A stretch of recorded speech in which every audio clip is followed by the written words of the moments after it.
Until only a few years ago, almost the whole of the scientific world maintained that the wheat protein gluten would provoke negative effects only in people with rare conditions, such as celiac disease or wheat allergies.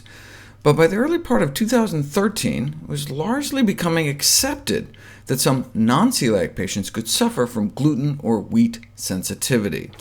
And indeed, a consensus panel of experts now officially recognizes 3 gluten-related conditions: wheat allergy, celiac disease, and gluten sensitivity. So what percent of the population should avoid wheat?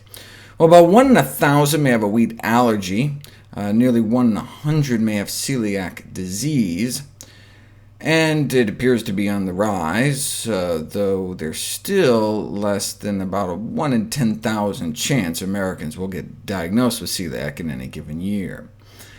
How common is wheat or gluten sensitivity? Our best estimate at this point is that it's in that same kind of general range, slightly higher than 1%. But still, that's potentially millions of people who may have been suffering for years, who could have been cured by simple dietary means, yet went unrecognized and unhelped by the medical profession. Although gluten sensitivity continues to gain medical credibility, we still don't know how it works, or how much gluten can be tolerated, if it's reversible or not, and what the long-term complications might be of not sticking to the diet. Considering the lack of knowledge, maybe people with gluten sensitivity should be trying to reintroduce gluten back into their diet every year or so to see if it's still causing problems. The reason health professionals don't want to see people on gluten-free diets unless absolutely necessary is that for the 98% of people that don't have gluten issues, whole grains, including the gluten grains, wheat, barley, and rye, are health-promoting, a link to reduced risk of coronary heart disease, cancer, diabetes, obesity, and other chronic diseases. Just like because some people have a peanut allergy doesn't mean that everyone should avoid peanuts.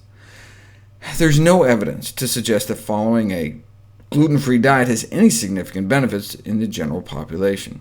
Indeed, there is some evidence to suggest that a gluten-free diet may adversely affect gut health in those without celiac disease or gluten sensitivity or allergy. They're talking about this study that found that a month on a gluten-free diet may hurt our gut flora and immune function, potentially setting those on gluten-free diets up for an overgrowth of harmful bacteria in their intestines. Why?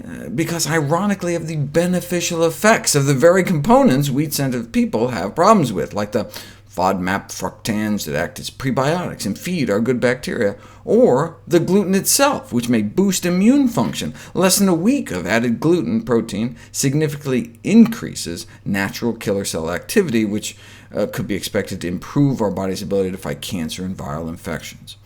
High-gluten bread improves triglyceride levels better than regular gluten bread, as another example. Ironically, one of the greatest threats of gluten-free diets may be the gluten itself. Self-prescription of a gluten-free diet may undermine our ability to pick up celiac disease, the much more serious form of gluten intolerance. The way we diagnose celiac is by looking for the inflammation caused by gluten in celiac sufferers.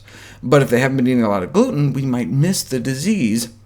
Hence, rather than being on a gluten-free diet, we want celiac suspects to be on a gluten-loaded diet. We're talking 4 to 6 slices of gluten-packed bread a day, every day, for at least a month, so we can definitively diagnose the disease. Why does it matter so much to get a formal diagnosis if you're already on a gluten-free diet? Well, it's a genetic disease, so you'll know to test the family. But most importantly, many people on gluten-free diets are not actually on gluten-free diets. Even 20 parts per million can be toxic to someone with celiac. Many on so-called gluten-free diets inadvertently still eat gluten. Sometimes there's contamination of gluten-free products, so even foods labeled quote-unquote gluten-free may still not be safe for celiac sufferers. That's why we need to know. The irony, editorialized in a prominent medical journal, of many celiac patients not knowing their diagnosis, while millions of non-sufferers banish gluten from their diets, can be considered a public health farce.